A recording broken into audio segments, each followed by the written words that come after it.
So as you come up to the intersection, one of the things we experimented with was elements of urban braille.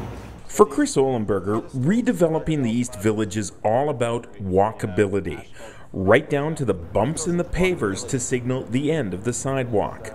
Pavement color change is literally so you know you're coming up to a road. If you're visually impaired, they can see something's coming up.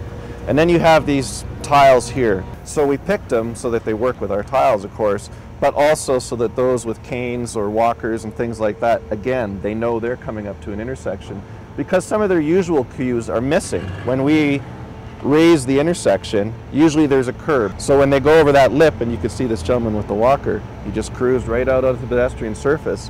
So we knew there was a lot of seniors in this area. This was one of the reasons we made this intersection a raised intersection, was to bring the least amount of barriers possible to those that are walking to the drugstore, the food store. Sidewalk in front of my building, and I want to brown. Ohlenberger now works for a private developer, but he used to be in charge of the Calgary Municipal Land Corp, the city-owned company redeveloping the East Village.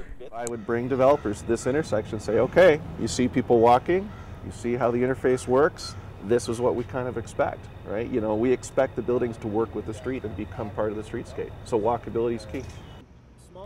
The intersection is raised to slow traffic and give pedestrians greater visibility, a far cry from the old East Village. So this intersection was actually the first one we worked on and looked at. We came and we sat here, and the original pictures I have are horrific, right? You know, you have asphalt crumbling, that was the sidewalk, it was 4 feet wide. We really did spend a lot of time on the details, right? So the collection of benches at corners, right? They're always at the same kind of spot in East Village. So they're always at corners, they face each other. So instead of facing the street, well, you know, a parked car or a driving car, what are you doing? You're sitting here with your friends. And those two benches over there are probably the most heavily used in East Village right now. Right? So the street lighting, you notice here, there's a lot of street lights. You go, there seems to be a lot of lights. And yet, when you go to downtown, the core here, you use 1,000-watt bulbs, there's 2 a block. So they're great for lighting up intersections for vehicles, you know, and providing some safety. But these ones are actually aimed and intended for pedestrian level lighting. So it's even on the sidewalks, you don't get dark pools and light pools because it's harder for your eyes to adjust. And then at the intersections, the center light actually isn't really needed to light up the intersection from a pedestrian safety or vehicle safety. It's just a feature to say this is an intersection you should pay a little bit of attention to the absolute narrowest you can get in Alberta, 6.1 meters from curb to curb. That's as narrow as you can get for fire department reasons. There used to be 4 lanes of asphalt here, and now you can see there's 2. Where there's going to be more vehicle traffic, 7th Avenue or 8th Avenue, it's still asphalt. But routes we know are going to be more pedestrianized, they have that paver just to give it that different tactile feeling and a different visual cue. And even the crosswalks have a different color of paver in them so that you can, there's a visual cue again, just beside when the paint wears out, the actual pavers are a different color. Walkability isn't just wide sidewalks or different colored tiles, ample lighting, or even aligned street furniture. Even the lowly bike rack was subjected to hours of debate. We plunked it down like this so that when somebody ties up a bike, it's here, okay, but you can still get to your car.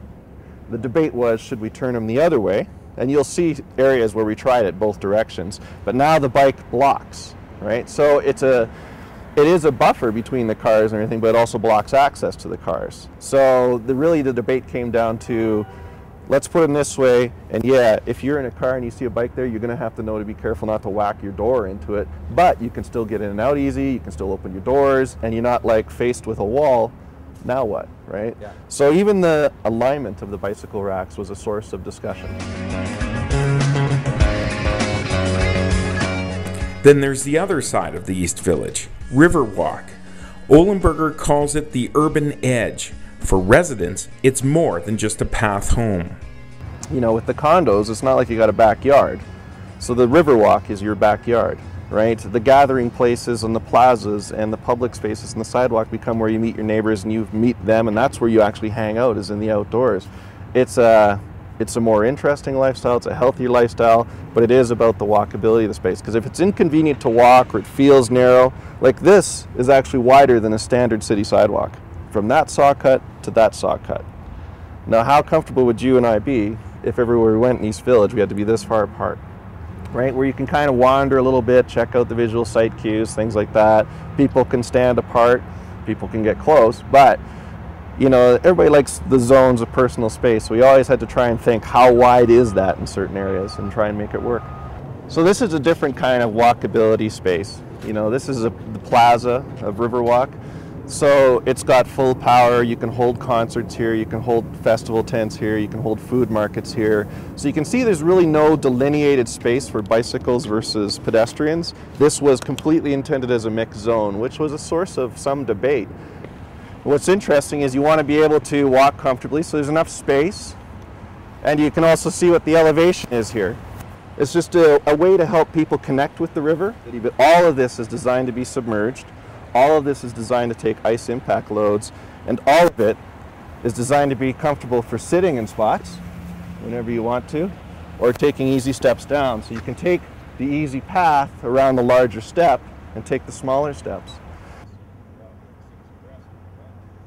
And in response to one of the things we got during the public feedback sessions was the help call boxes, the blue ones at the end. They're common in lots of other cities.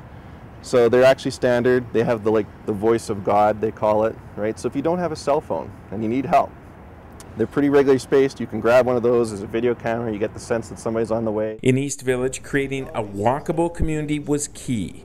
Ohlenberger sees the lessons learned here applied in other parts of the city as well. Absolutely, it's a bit of a poster child, and yeah, it's a grand experiment box, but there's so many elements here that you can take some of them now and take the lessons learned and import them somewhere else. It doesn't have an overwhelming With reporter Tony Seskus, I'm Rick Donkers, CalgaryHerald.com. So these pedestals